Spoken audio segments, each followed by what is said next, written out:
नमस्कार, आपका स्वागत है ट्रांसपोर्ट इमेज में। मैं हूं विदिशा। ये नजर डालते हैं आज के अहम खबरों पर।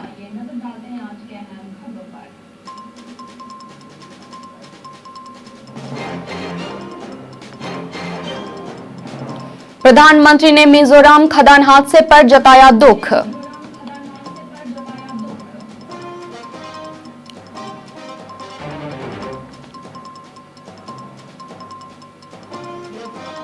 प्रधानमंत्री मोदी ने G20 नेताओं के साथ मैंग्रोव वन का दौरा किया।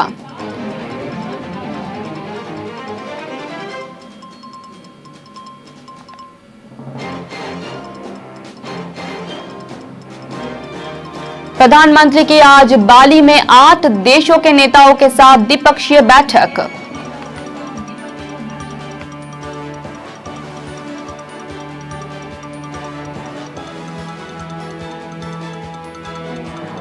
अब हर साल 3000 भारतीय विद्यार्थियों को यूके का वीजा।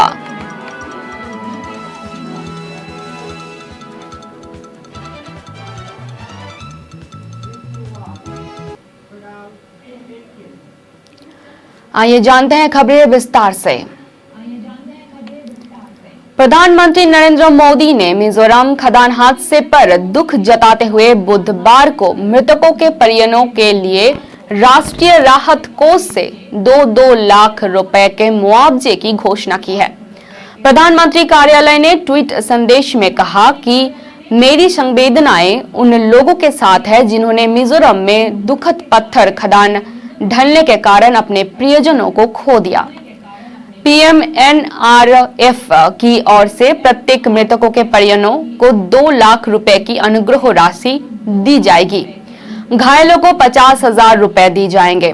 उल्लेखनीय है कि सोमवार को मिजोरम के हंथियाल जिले में मोदर इलाके में एक पत्थर की खदान ढहने के कारण 8 श्रमिकों की मौत हो गई।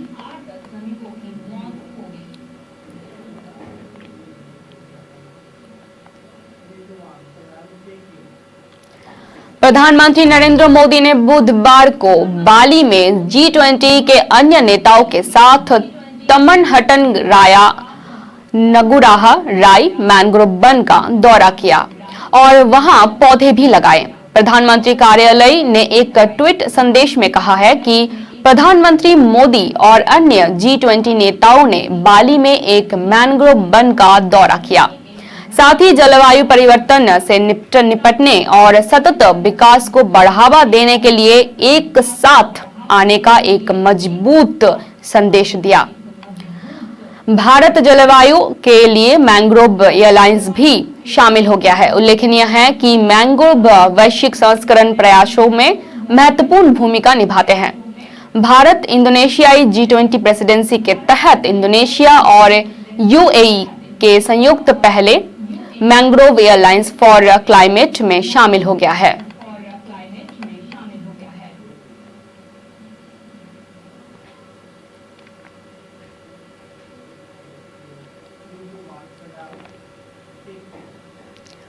प्रधानमंत्री नरेंद्र मोदी आज यहां G20 शिखर सम्मेलन के दौरान 8 देशों के नेताओं के साथ द्विपक्षीय बैठक करेंगे।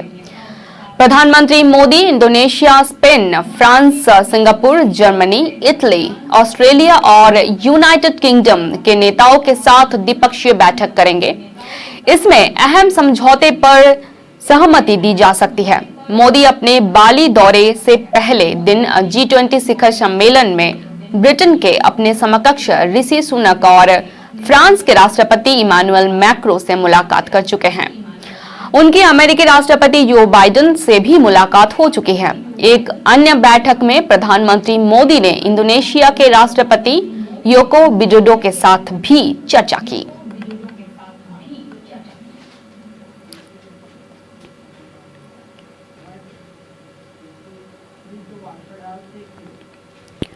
ब्रिटेन के प्रधानमंत्री ऋषि सुनक ने भारतीय विद्यार्थियों और युवाओं के लिए बड़ा फैसला किया है।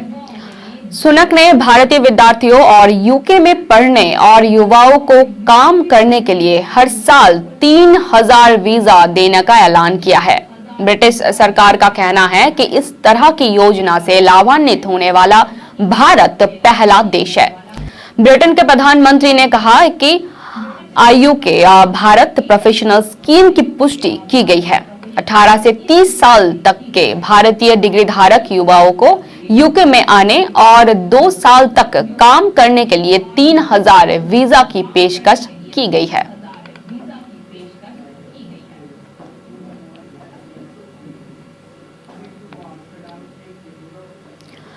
दक्षिण 24 परगना के डायमंड हार्बर से सांसद मुख्यमंत्री ममता बनर्जी के भतीजे अभिषेक बनर्जी अपने संसदीय क्षेत्र में बैठक कर रहे थे। उसी समय थोड़े ही दूरी पर फायरिंग होने लगी। खास बात यह है कि यहां प्रशासनिक बैठक हो रही थी, जिसमें जिलाधिकारी और पुलिस अधीक्षक रैंक के सरकारी ऑफिसर मौजूद थे।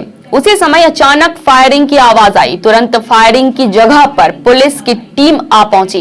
एक व्यक्ति को हिरासत में ले लिया गया है। मिली जानकारी के अनुसार स्थानीय रविंद्र भवन में ये बैठक हो रही थी, जिसमें सांसद अभिषेक के अलावा परिवहन विभाग के राज्य मंत्री दिलीप मंडल, जिलाधिकारी सुमित गुप्ता, डायमंड हार्बर के पुलिस अधीक्षक धृतिमान सरकार सहित अन्य शीर्ष अधिकारी मौजूद थे।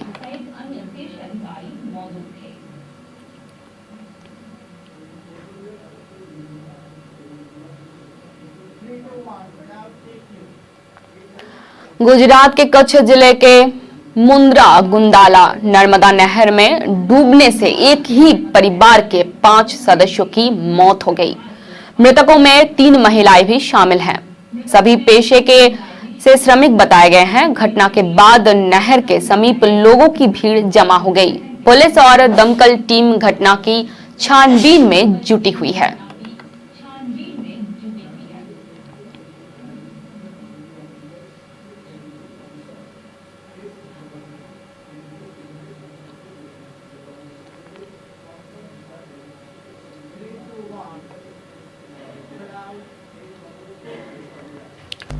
जनजातीय गौरव दिवस के अवसर पर अभिभावकी की जेएनयू इकाई ने आज एक पब्लिक टॉक का आयोजन करवाया। कार्यक्रम में अनेकों छात्रों ने अपनी उपस्थिति दर्ज करवाई, जिसमें परिषद के कार्यकर्ता और आम छात्र शामिल रहे। कार्यक्रम में मुख्य अतिथि के रूप में हर्ष चौहान उपस्थित रहे, जो वर्तमान में राष्ट्रीय अनुसूचित जनजाति आयोग के अध्यक्ष हैं। वहीं विशिष्ट अतिथि के रूप में आनंद श्रीवास्तव की उपस्थिति भी मौजूद रही, जो वर्तमान में एबीपी के क्षेत्रीय संगठन मंत्री है। कार्यक्रम में एबीवीपी के द्वारा आयोजित भगवान बिरसा मुंडा फुटबॉल टूर्नामेंट के विजेता को मुख्य अतिथि द्वारा पुरस्कृत किया गया। कार्यक्रम के बाद जेएनयू इकाई के अध्यक्ष रोहित कुमार ने कहा, व्यक्ति अपने कर्मों के द्वारा ही सम्मानित होता है। अपने सुकर्मों के बल पर वो भगवान की तरह ही पूजे भी जाने लगते हैं। बिरसा मुंडा भी अपने सुकर्मों के द्वारा भगवान की तरह ही पूजे जाते हैं। जेएनयू में ऐसे कार्यक्रम छात्रों में सकारात्मकता का एक नया भाव जगाएगा।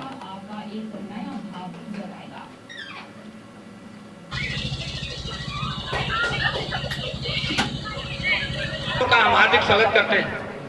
इस विद्यालय और पूरे जिले से आए छात्र छात्राओं का हम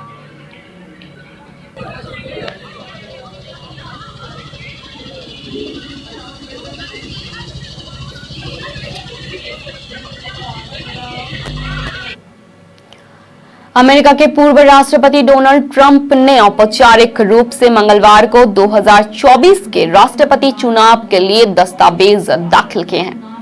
इस दौरान ट्रंप ने फ्लोरिडा के एक रिसोर्ट में अपने समर्थकों का अभिवादन किया। उन्होंने समर्थकों से कहा कि अब अमेरिका की वापसी शुरू हो रही है।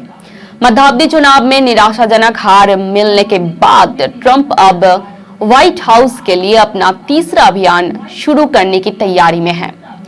ट्रंप को उम्मीद थी कि वे मध्यावधि चुनाव के नतीजे का इस्तेमाल अपनी पार्टी के नामांकन के लिए कर सकते हैं। डोनाल्ड ट्रंप ने अमेरिका चुनाव प्राधिकरण के साथ व्हाइट हाउस की उम्मीदवारी के कागजात दाखिल कर दिए हैं। 2024 में पार्टी के नामांकन के संभावित दावेदार फ्लोरिडा के गवर्नर रॉन डिसांटिस और पूर्व उपाध्यक्ष माइक पेंस हो सकते हैं। ट्रंप को जीत के लिए 435 सीटों वाली प्रतिनिधि सभा में बहुमत हासिल करना होगा। डेमोक्रेटिक अमेरिकी सेनेटर राफेल बोनार्क के खिलाफ दौड़ में ट्रंप के चुने हुए उम्मीदवार में पूर्व फुटबॉल स्टार हर्षल बांकर भी शामिल है।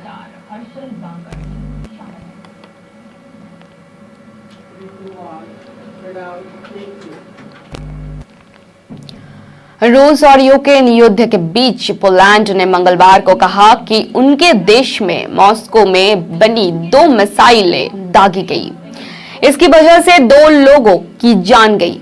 G20 शिखर सम्मेलन के बीच पोलैंड का ये आरोप तीसरे विश्व युद्ध की आशंका को बढ़ा रहा है। इस बीच संयुक्त राष्ट्र महासचिव एंटोनियो गुतेरेस और अमेरिकी राष्ट्रपति जो बाइडेन ने पोलैंड पर मिसाइल दागने पर चिंता जताई है। संयुक्त राष्ट्र के उप प्रवक्ता फरहान हक ने मंगलवार को कहा है कि यूएन महासचिव एंटोनियो गुतेरेस पोलैंड में हुए मिसाइल हमले की खबरें से चिंतित हैं।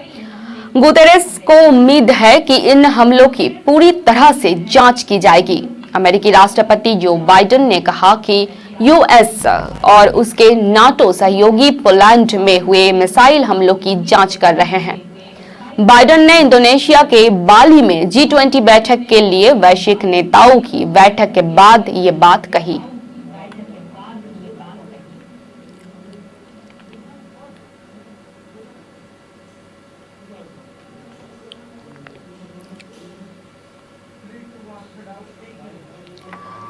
भारत में पिछले 24 घंटों में कोरोना वायरस संक्रमण के 474 नए मामले सामने आने के बाद देश में अभी तक संक्रमित हुए लोगों की संख्या बढ़कर 4,67,67,398 हो गई।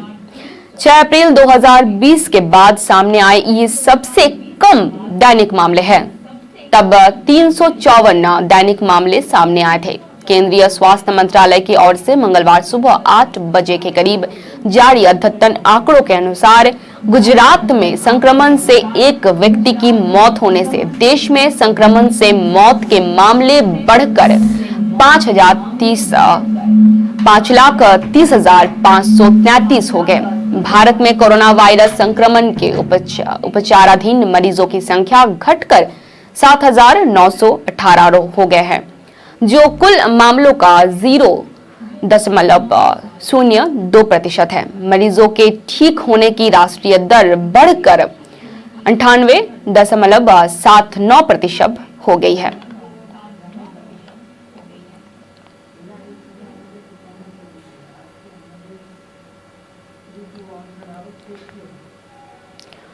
अपने लिव इन पार्टनर श्रद्धा बाकर की हत्या के बाद सबके 35 टुकड़े करने के आरोपी आफ्ताब आमिन पूनावाला ने सबको ठिकाने लगाने की तरीके हॉलीवुड के वेब सीरीज से सीखा था। ये तो हमें पता चल गया था उसके बयान से। अब हुआ नया खुलासा। श्रद्धा हत्याकांड में दिल्ली के एक डॉक्टर ने चौंकाने वाला खुलासा किया है। डॉक्टर अनिल कुमार के मुताबिक अपने लिव इन पार्टनर की हत्या करने और सबको टुकड़ों में काटकर जंगल में फेंकने का आरोपी आफ्ताब इस महीने में उनके पास एक घाव का इलाज करने के लिए गए थे, जिस महीने में श्रद्धा की हत्या की गई थी।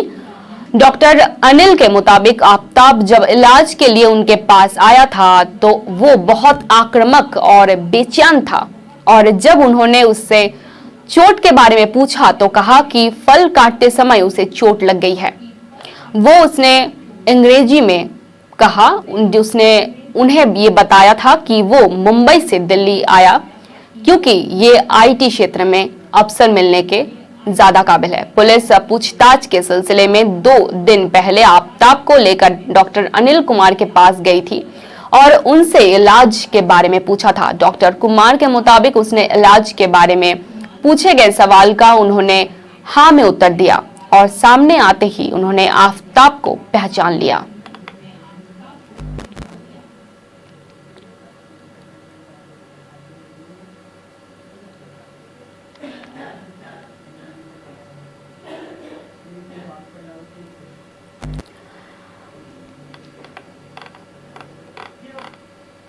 2 दिवसीय दौरे पर आदिवासी बहुल क्षेत्र बेल पहाड़ी पहुंची मुख्यमंत्री ममता बनर्जी ने भगवान बिरसा मुंडा की 4 प्रतिमाओं का अनावरण किया है।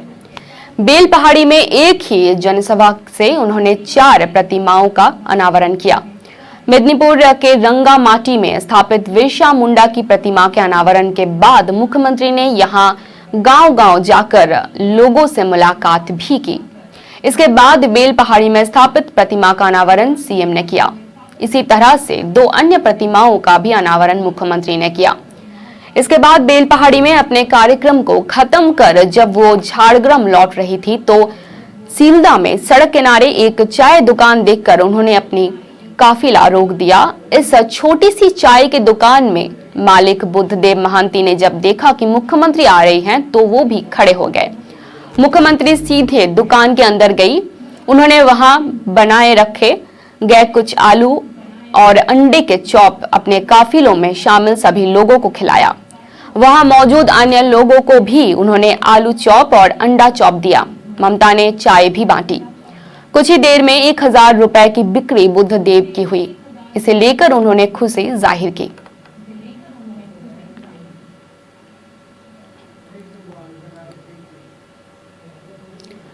तेलंगाना में नवनिर्मित 8 सरकारी मेडिकल कॉलेज में मंगलवार से कक्षाएं शुरू हो गई। मुख्यमंत्री के चंद्रशेखर राव ने प्रगति भवन से आभासी माध्यम से एक साथ इन 8 कॉलेजों में कक्षाओं का शुभारंभ किया। यह मेडिकल कॉलेज संगारेड्डी, महबूबाबाद, मंचिरियाली, ज्योतियाल, बनपट्टी, कोत्तागुडम, नागरकुर्नूल और रामगुंडम में स्थित है।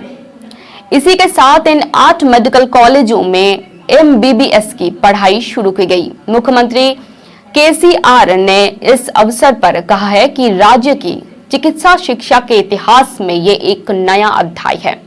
पहली बार 8 मेडिकल कॉलेज एक ही साथ शुरू किए गए। इससे कुल 1150 सीट अब चिकित्सा शिक्षा के लिए राज्य में उपलब्ध होगी। उन्होंने कहा कि अविभाजित आंध्र प्रदेश में तेलंगाना इलाके में सिंचाई, पेयजल, इंजीनियरिंग और चिकित्सा शिक्षा के मुद्दों पर काफी संघर्ष करना पड़ा, लेकिन अब तेलंगाना राज्य की स्थापना के बाद आत्मसम्मान के साथ अपने अधिकार को पाया है। उन्होंने याद दिलाया कि तेलंगाना राष्ट्र समिति सरकार के घोषणा पत्र में यह भी कहा गया था कि हर जिले में मेडिकल कॉलेज की स्थापना की जाएगी और उसी दिशा में उनकी सरकार कदम आगे बढ़ा रही है।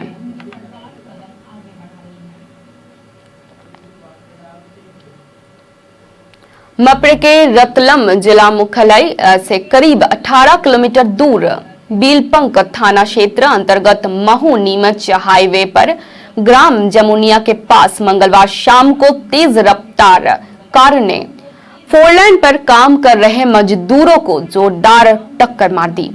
इस हादसे में 4 मजदूरों की मौके पर ही मौत हो गई, जबकि 13 लोग घायल हो गए। घायलों में 8 मजदूर और 5 व्यक्ति कार सवार हैं। घायल मजदूरों की हालत गंभीर बताई जा रही है। उन्हें जिला अस्पताल में भर्ती करवाया गया। सभी मजदूर उत्तर प्रदेश के अलीगढ़ और बुलंदशहर के रहने वाले हैं।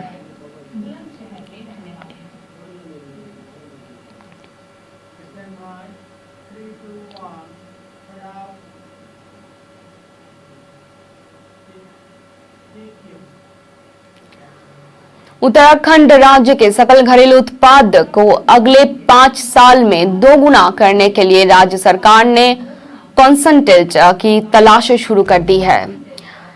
राज्य को कंसल्टेंसी देने के लिए अंतर्राष्ट्रीय स्तर की 4 कंपनियों ने दिलचस्पी दिखाई है। मंगलवार को इन चारों कंपनियों के प्रतिनिधियों से मुख्य सचिव डॉक्टर SS संधू के समक्ष प्रस्तुतिकरण दिया।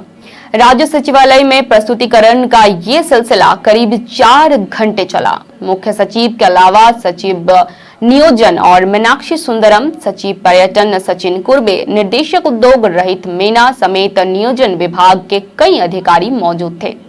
McKenzie Global, Boston Consultancy East India Young और डेलाइट कंपनी की ओर से प्रस्तुतिकरण दिए गए।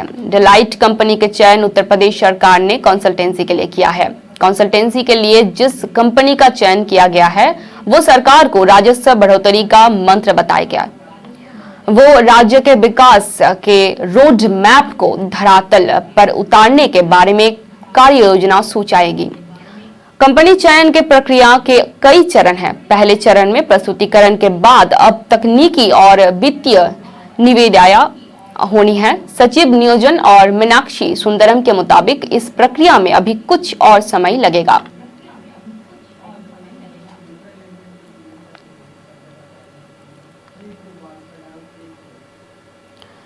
शादी के सीजन के लिए हो रही खरीदारी के सपोर्ट और अंतर्राष्ट्रीय बाजार में आए उछाल के कारण आज भारतीय सरफा बाजार में भी तेजी का माहौल बना है। अंतर्राष्ट्रीय बाजार में फिलहाल सोने की कीमत 1770.18 डॉलर प्रति औंस के स्तर पर पहुंच गई है।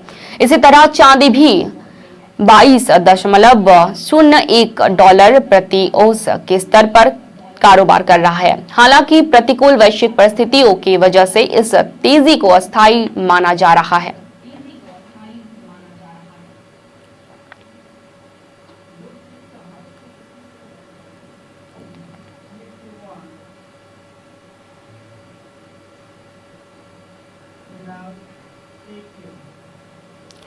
इंडियन प्रीमियर लीग की 5 बार की चैंपियन टीम मुंबई इंडियन के लिए पिछले 2 सीजन अच्छे नहीं गए हैं।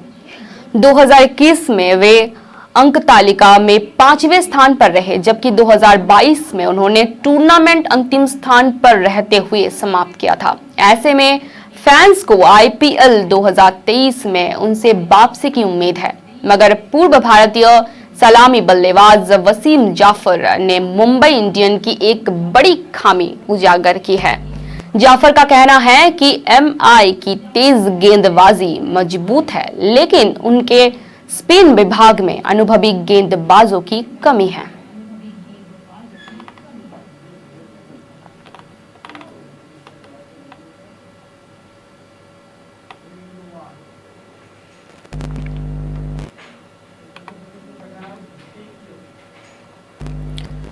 अब तक के लिए इतना ही। धन्यवाद।